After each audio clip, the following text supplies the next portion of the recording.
Hello, I'm Austin from Sisters Doll. I'm Bryce from Sisters Doll. And I'm Brennan from Sisters Doll, and you are listening to Shout It Out Loudcast with Tom and Zeus. Let's go. Fuck yeah. Roll. Turn it up. Fuck you.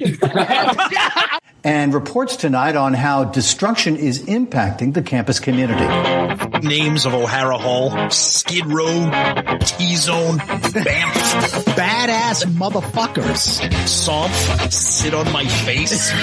Drinking like fucking ass pre-gaming, as we called it. What is this dorm damage bill on our tuition statement? Dorm damage?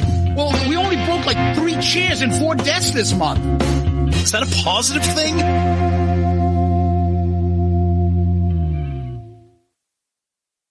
Bam!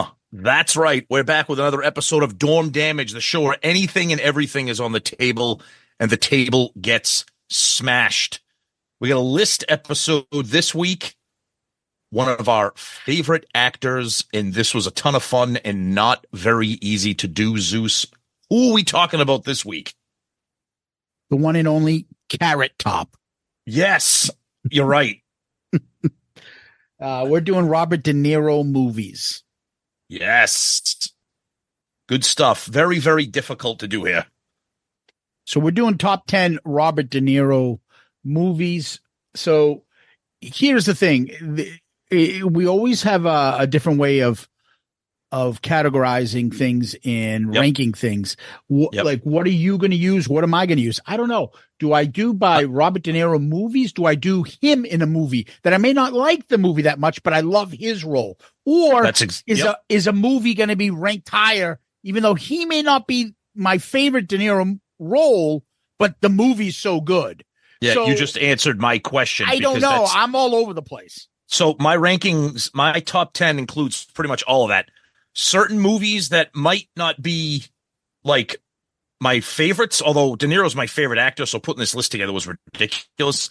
But certain movies are a little bit higher on the rankings because the movie is that good, but then certain are higher because his performance in the movie is that good. So yeah, I think you're right. It's kind of a combination of different things here, and I think it'll be fun to talk about. Okay. Let's start. This is really your list, so yeah. Start at number 10. All right. So number 10, this kind of falls into the category of absolutely love the movie, love his role, although he's kind of part of an ensemble cast. I like subdued De Niro. I'm going with Heat. Absolutely fucking love the movie Heat. And I know it's him, Pacino, and Kilmer. And I love, plays another Irishman, Neil McCauley.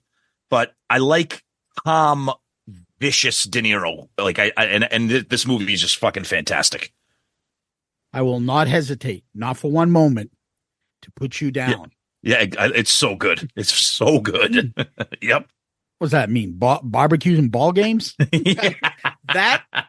That diner scene is one of my most favorite scenes in movie ever.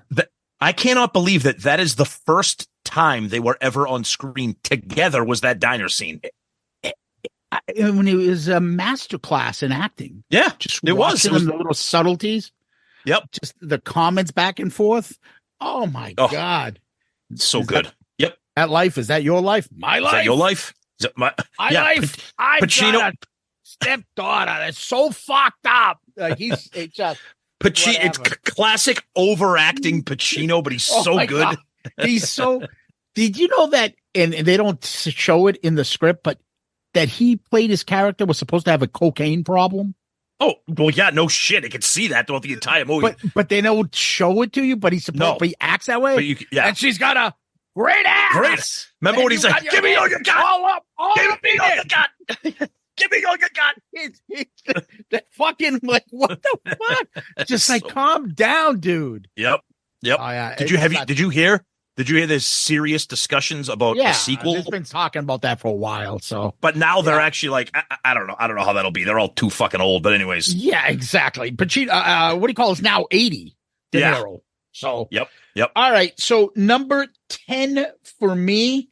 I'm going to go with a movie that is just so serious. And I think the last scene in it is so heartbreaking. It's so, I just remember as a kid, anybody from Boston knows this. You'd watch the Bruins game and they'd be like, special showing on WSBK, The Deer Hunter with limited viewing. Oh, It was so, the Deer Hunter was so like taboo that it was going to be on TV. They had so many warnings that they were going to show this on TV 38. Remember? yeah, I do. And that last scene with him and Christopher Walken. Christopher is Walken. So heartbreaking. And the story is that John Cazale, who's probably the best fucking script character guy that ever picked a script. He's got the greatest. He's got the greatest Yeah. IMDb in history. Yes, exactly. And he was so sick of cancer that they didn't want to put him in the movie. And that De Niro backed it up and paid for the insurance to have him in the movie. It's a great story all around. And his character in the movie's fucked up. Really fucked up. I saw it once. Deer Hunter's 10. Yeah. I saw it once. I loved it. I don't know if I'll ever sit down and put it on again. It's one of those movies that you remember when you see it, it leaves you fucked up. There's only been a handful of movies like that in my life that I remember watching. I remember that. I'll give you a couple right off the top of my head. That I have some. The Exorcist, like I was not the same. Jaws, and another one was I went to the movies with Jimmy and saw this was Spotlight. That fucking movie with the priest and all that shit. And I'm like, amazing. You know, it grew. It was all around our area, and it was all in Boston. The movie took, and out when the numbers started coming out, and I'm like, there's no fucking way it was that fucking bad. That bad. Oh, that movie just a movie that did that to me that I loved and I'll never watch it again is Saving Private Ryan, especially that opening scene of the movie. I won't watch that again. Yeah, that's fucked up. That movie kind of, and it gets a little bit, and the ending is really heartbreaking too. But anyways, that's 10 for me, Deer Hunter. 9 to you. Okay, number 9. So this is actually one I caught recently, and I hadn't seen it in a while. This is, I like movies that kind of make you feel like uncomfortable and kind of weird. And this is wacky, zany De Niro. Another Scorsese movie. You're going to see Scorsese pretty much on this entire list. And I'm interested to see what you think of this movie because it's not super popular, although people like it or don't. Number 9, I have The King of Comedy. Can't say much because I've only seen glimpses. I've never sat down and seen it. Okay. So I know of it. Okay. So he's brilliant in it. He plays a psychotic, like, neurotic, like obsessed. And Jerry Lewis is fantastic. And he plays talk shows, Jerry Langford. Yeah. But De Niro's role is so captivating. And it was the inspiration for the Joker. Yeah, which is where that scene comes from with De Niro. It's kind of all based on that. It's just amazing. Great movie. The movie is okay, but this is where I put it in the rankings because of his performance. Yeah, it's a little disturbing. Yeah, very. Number 9. I know this is a hit and miss for a lot of people, but for me, it's still The Mob, and any De Niro in The Mob movie works for me, and that's The Irishman. Him beating down a guy on the ground when he's 80 years old and he's kicking like Joe Biden's kicking somebody.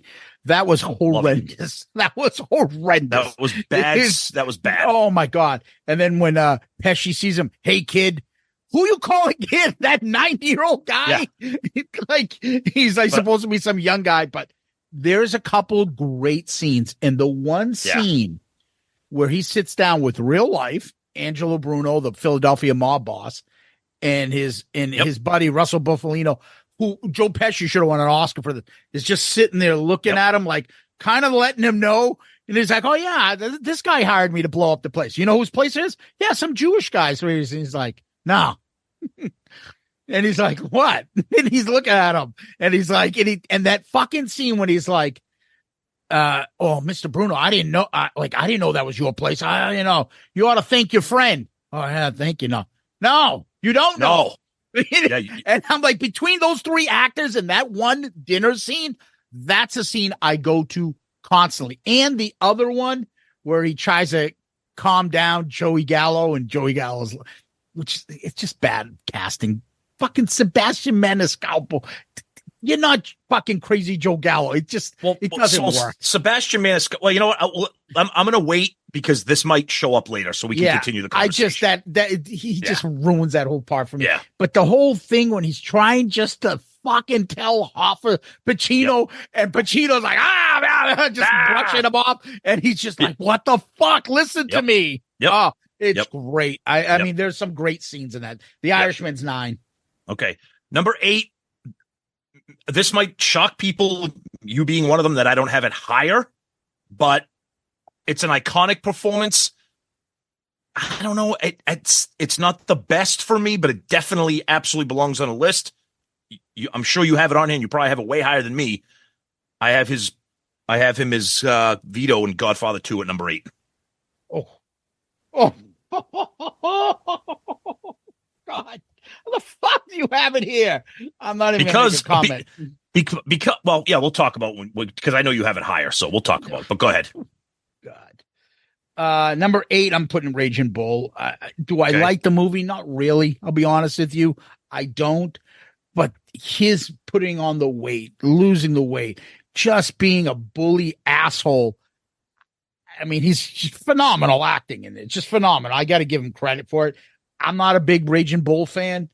No offense. I like Rocky better. So, different movie. I mean, totally different kind of movie. But they're both the big boxing movies from that time. But the better movie. But Raging Bull boxing is just a vehicle to get to the point of Jake LaMotta. Boxing scenes supposedly. No. Boxing scenes that Scorsese filmed are supposed to be legendary. And they are, well, yeah. I mean, and that's one we might talk about a little bit. Yeah, so I have Raging Bull as number 8. All right. So the Scorsese run continues here. Number 7. I just saw this one recently. You talk about disturbing. You talk about a fucking fantastic snapshot of a downward spiral of a fucking lunatic, and he crushes it here. Travis Bickle, Taxi Driver, number 7. And I fucking love this movie, but it's not the kind of movie where you're like, hey, you know what? Nothing's on. Let's watch Taxi Driver. Another disturbing one. I mean, there's certain parts in the movie I'm like, I don't understand what's going on here. Yeah. What happened? Like, he went from this to this to this. Like, and then he's around at the end driving. Like, wait a minute, isn't he in jail? Like, what? I don't know.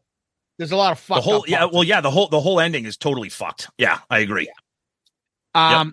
Number 7, I'm gonna take a movie that I thought he had a small role in it, but it was memorable. And it's one of my favorite deep cut movies. And that's the great Jackie Brown. Oh, yes. The whole him and Bridget Fonda leaving the mall and the fucking utter frustration. Is it over here? Oh, no, it's over here. Yep. And you could see him and he's just fighting his tongue. He's like, shut the fuck up. And then he's like, see, I told you it was over here. And it wasn't there. Then he just fucking loses it and shoots it. Oh, my God. That's one that almost.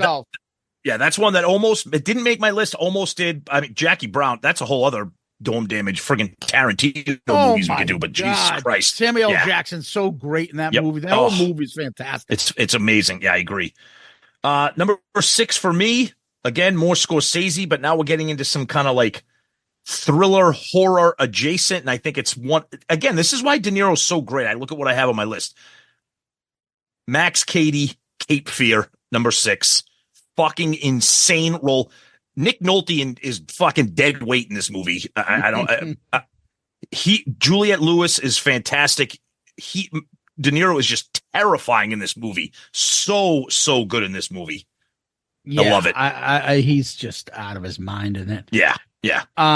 Number 6. I know you'll have his higher, but I'm going to put Goodfellas there. Okay. You know, playing an Irish gangster versus an Italian gangster. He always does. All right. But the movies, you can't say anything about the movie. And he's obviously one of the major players in it. I think his acting in this is not the standout. It's well done, but I don't think it's that exceptional. But the movie's just undeniable. So, I mean, he's fantastic in it. So I'll put Goodfellas at 6. Yep. Okay. Number 5 is a repeat. I have The Irishman at number 5, just because it's the convergence of my favorite director in Scorsese, my favorite actors for the first time together, De Niro, Pesci, Pacino. I have a short attention span, and I get ADD sometimes, but a 3-hour and 30-minute movie flew by for me the first time I watched this. I couldn't believe how fucking absolutely just spectacular it is. Once you kind of get past like the de-aging, kind of the CGI effects and stuff, but De Niro is just fucking fantastic in this. You had it on your list too. It's just it's an amazing movie. Yep. Number 5 for me is another movie where he just plays the straight-laced guy, no fucking frills, but it's such a good movie. It's so underrated and so much a cult classic nowadays, and that's Midnight Run. Oh, absolutely. Yep. Love it. I thought you guys, whoever hasn't seen it needs to see God. it. I don't, A great movie. Yeah, I got 2 words for you. Shut the fuck up.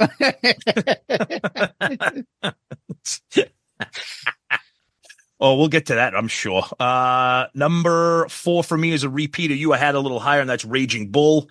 Again, just a fucking acting clinic. Jake LaMotta was a fucking monster, and chubby, angry De Niro is just insane in this movie. Joe Pesci, Kathy Moriarty, just so good. I'll be honest with you, before this movie ever came out, and granted, the movie came out when we was 7 years old. The only thing I know about Jake LaMotta is this movie.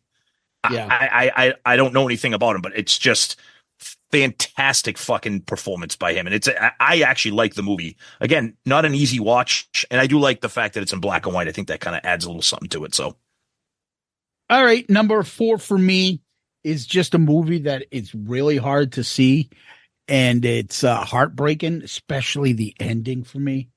And that is Awakenings. If you've ever seen that. Never saw. I know the movie. Never saw it. I know with Robin Williams. Yep. Oh my God! If you want to like your heart to break, it's just him playing that character with obviously the physical and mental acting that he has to go into playing this character. Yep. Yeah, Awakenings is a tough movie, but his acting is just off the charts. Yeah. Number 3 for me is a repeat, and that's Midnight Run. One of the best buddy action comedy movies ever. And the thing about De Niro, I love De Niro's comedic roles here. I think they're just so fucking underrated, but him as a surly, cranky guy who's unintentionally funny. Yeah, Special Agent Alonzo Mosley. Oh, really? That's not what it looks like on your ID right there. Like, just fucking see, just so good. And him and Charles Grodin are just magic together. Just an incredible movie. I don't think I've ever wanted to punch somebody in the face. He's so good at it. These things go down. These things go down, man. Oh, it's so good. I love it. Love it. All right. You said the magic phrase comedic performance, and that's my number 3. And that's Meet the Parents. Just him being that fucking prick of a fucking future father-in-law. And there's a couple things specifically about this movie. The fact that he calls him by his last name, Fucker. So I will say, so this is number 2 on my list. So let's continue the conversation. It's one of the great comedic. I can't not watch this movie and piss my pants laughing. When he goes, the problem, Greg RN, is that little subtlety of the Greg RN. Oh my God. I got nipples, Greg. Can you milk me? Yeah. It's like, Jesus. Greg's Jewish. It's just like, it's just Greg's a nurse. You pothead fucker. Yeah. What do you mean? What do you mean? It's about a boy and his magical dragon. What do you talk? What do you mean? It's so uncomfortably like just he's to sit there being like. And his face, he gets like that little grumpy. It's amazing. It's fucking amazing. Yeah, and a non-part of that movie where De Niro is him getting on that plane at the end when the lady's like, board. And she's like whistling and just like there's no one there. And then when she finally calls his section, and she's like, and he's like, motherfucker. Anyway, He's like the fucking only one at the gate. Number two. So that was my number two. So we go to your number two now. Yeah. So number two for me, I'm going to pick a movie that I think it may be blasphemy to you. It's a sister movie of Goodfellas, and that's Casino. I like it better. I think it's because first of all, better characters, better real life mob people. I think it's more like important roles in real mob history, and like the whole casinos in Vegas and the mob, and I just fucking love it. I think the movie is fantastic. I love certain parts of it. Then he called me this, and the guy, and he goes, "You called my friend?" And he beats the fucking cowboy guy off. Oh my God. I mean, I love Casino. I take that. I like Casino. Of course, again, Scorsese, De Niro, Pesci. It's not better than my number one, but I do like it. I remember I saw Casino at the Lexington Theater on Mass Ave in downtown Lexington. Remember that little movie theater right there? I know on exactly Mass Ave? Yeah, I saw that there when it came. I mean, I still love it, and you're right. It's different. It's not like it's the casino mob world, so it's kind of different. And that whole scene. Listen, you fat Irish prick! If you don't have my money, I'm gonna fucking go down. And you got one of the biggest fucking prick characters ever. That James Wood, Lester Diamond. Oh fuck him! He's fucking brutal in that movie. Yeah. But anyways, my number one. Yeah, it's my favorite movie, and you mentioned it earlier. It's an understated performance by De Niro. I mean, it's an ensemble cast, but I like cool, calm, collected De Niro at times, and he does that great as fucking Jimmy Conway in Goodfellas. And that's what I have at number one. But it's the combination of the movie and the character. Yeah, is it De Niro's best role? No, but I like him in that role. I like how what are you fucking stupid? You fucking stupid. What do you when he's like, hey, right down there. Just keep going a little further, right around the corner. Yeah, right there. No, yeah, right there. Go ahead, right there. Oh my God. I love everything about that movie. I love it. And I love Jimmy Conway. All right. Number one is the better movie, and that's Godfather 2, in my opinion. Who's going to say, let me take over the legendary role of Marlon Brando in Godfather 1, and then it won't be a drop off? Only he could pull that off. It wasn't a drop off. Nobody's like, then they had, what's his name do this? I mean, it's not Bruno Kirby playing Clemenza in part 2, which he wasn't that bad in, but I'm just saying. Right? It just there was no drop off. Yeah. And the reason I had Godfather 2 a little bit higher, I kind of changed my own rules in the middle. I mean, Godfather 2 is the best movie on this entire list, in my opinion. It's better than any movie on my list. It's better than any. But again, I kind of was because the role of De Niro. If you've obviously seen Godfather 2, you have two stories. You get the Michael Corleone story, which is the better story. I do like the origin story of Vito. I know De Niro got the Academy Award. I just think the performance is like a little like one of the only people that ever won an Academy Award without speaking English. Yeah, exactly. Right. I love the Godfather 2 it's the best movie we've talked about here. But that role is, I don't know. It's good, but it's not. It's on my list, but it's not number one. So, but I'm not going to fight you for having it number one. It's it's amazing. He's such an amazing actor that he can just, like a chameleon, take on different roles. He can be there are certain movies we didn't mention, which I feel like I have to. I have a few too. I liked Analyze This and even Analyze That. Oh, absolutely. Absolutely. Yeah. I didn't like The Untouchables. I don't think he was that good in it. Oh, I have that. I didn't like him playing Capone. I love when he put on that weight and had the little balding hair. I thought he was fucking amazing as Capone. I know too much about the Capone backstory, and The Untouchables movie is so like historically inaccurate. So it just whatever. It's a good movie, but it's not accurate. Mean Streets is another one. One of his originals. Another one I have is an interesting role that he plays because he's not the mobster.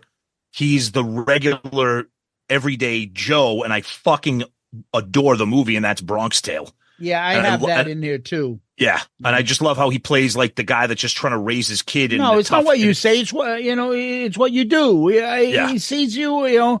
I know that fucking whole thing, and it's great. I love don't it. like fucking Jizz Lips Chaz Palmia, whatever the fuck his name is. He was Chaz Palminteri. He was great in that movie, but yeah, I mean, I think there's probably a reason he didn't really have too huge of a career after that. Yeah, obviously Heat as well. Yep. All the Meet the Parent ones down the line. Yep. And then there's also, ever see the movie he did with Eddie Murphy called Showtime?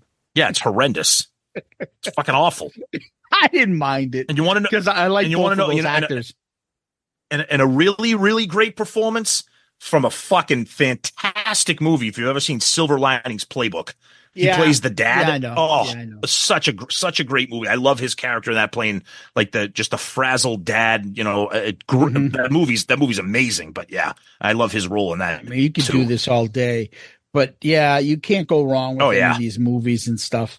That's Robert De Niro. Yep. So, all right, till next time. Peace out, Girl Scout. Oh, you over here? Yeah, I'm over here now. Zeus, it's me. I want to end the show now.